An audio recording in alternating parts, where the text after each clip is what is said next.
Hello sir, నమస్తే. ఎలా ఉన్నారు? బాగున్నానండి. సో 16 సినిమాలు వరుస సక్సెస్లు ఇచ్చి 90% సక్సెస్ఫుల్ డైరెక్టర్గా పేరు తెచ్చుకున్నారు మీరు. మరి ఆ సక్సెస్లన్నింటికి మీ విజయ రహస్యం ఏంటి చెప్తారా మాతో? సిన్సియర్గా వర్క్ చేసేవాడిని అండి. వేరే వేరే వ్యాపకాలు ఏమి ఉండేవి కాదు. తర్వాత నాకు ఎప్పుడు పక్కనే ఉండి నాకు రైటర్స్ ఒక పరశురామ్ బ్రదర్స్ కానివ్వండి, సత్యానంద్ కానివ్వండి, సత్యమూర్తి కానివ్వండి, ఎండమూరి వీరేంద్రనాథ్ కానివ్వండి, ఏ రైటర్ అయినా సరే నేను సెట్లో ఉండాలని చెప్పేవాడిని, కండిషన్ పెట్టేవాడిని ముందు. ఎందుకంటే 10 days ఒక సినిమా, 10 days ఒక సినిమా, 10 days ఒక సినిమా, వేరే వేరే వేరే హీరోలతోటి. సో ఇది చేసినప్పుడు 10 days చేసి 11th day ఇంకొక సినిమాకి వెళ్ళినప్పుడు ఇంకా ఆ సినిమా దీంట్లోనే ఉండేవాడిని. గబుక్కున ఆ మూవీ ఇంపాక్ట్ దీని మీద పడుతుందేమో అని చెప్పి వాళ్ళని ఉండమనేవాడిని అనమాట. సో వాళ్ళ కోఆపరేషన్, ఆర్టిస్టుల కోఆపరేషన్ కానివ్వండి, మ్యూజిక్ డైరెక్టర్స్, బ్రహ్మాండమైన మ్యూజిక్ డైరెక్టర్స్ పనిచేశారు. నేను వాళ్ళతో పనిచేశాను, వాళ్ళు నాతో పనిచేయడం కాదు. ఇళయరాజా లాంటి గొప్ప వ్యక్తులు, రాజ్కోటి, చక్రవర్తి గారు గొప్ప వ్యక్తి, వీళ్ళందరూ నాకు ఎందుకనో కోదండరామిరెడ్డి అంటే నాకు కొద్దిగా తెలుసో తెలియకో సాంగ్స్ అంటే నేను పనిచేసిన రాఘవేంద్రరావు గారి దగ్గర పనిచేశాను, వి మధుసూదన్ రావు గారి దగ్గర మెయిన్గా పనిచేశాను.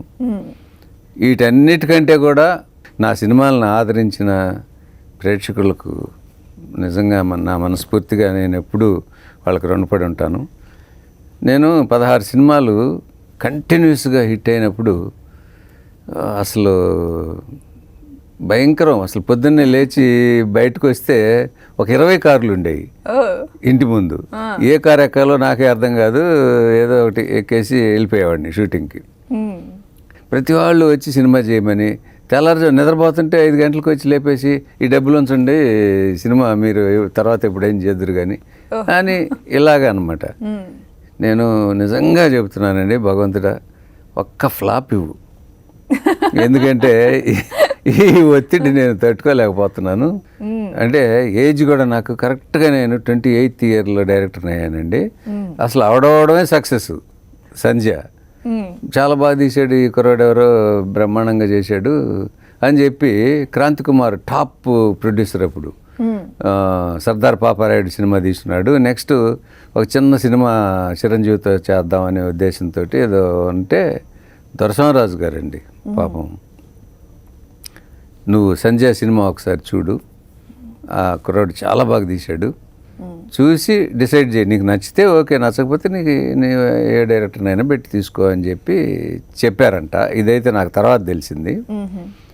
సో ఒకరోజు ఈవినింగ్ ఆయన సంజయ్ ప్రింట్ తెప్పించుకుని చూసి వెంటనే నన్ను ఆఫీస్కి పిలిపించుకున్నారు. బాగుందా సినిమా, బాగా తీసావు కోదండరామిరెడ్డి, నెక్స్ట్ చిరంజీవితో ఒక చిన్న సినిమా ఒకటి చేద్దాం అనుకుంటున్నాను, నువ్వే చేద్దు కానిలే అన్నాడు. అనగానే ఇక అసలు ప్రపంచం అంతా అసలు రంగురంగులుగా కనిపించింది నాకు. అంటే క్రాంతి కుమార్ లాంటి ప్రొడ్యూసర్ సక్సెస్ఫుల్ అవకాశం ఇవ్వడం అనేది మామూలు విషయం కాదు ఆ రోజున. అది న్యాయం కావాలి.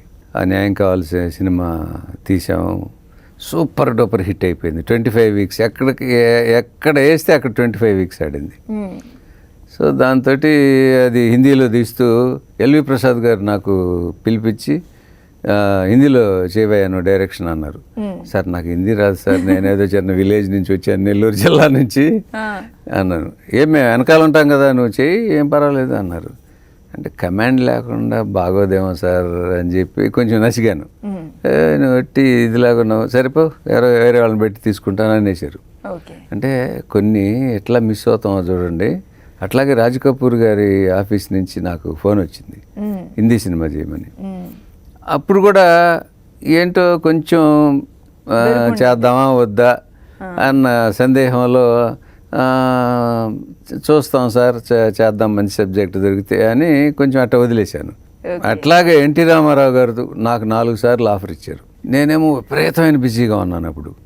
సో 4 సార్లు ఆయన సినిమా మిస్ అయ్యాను.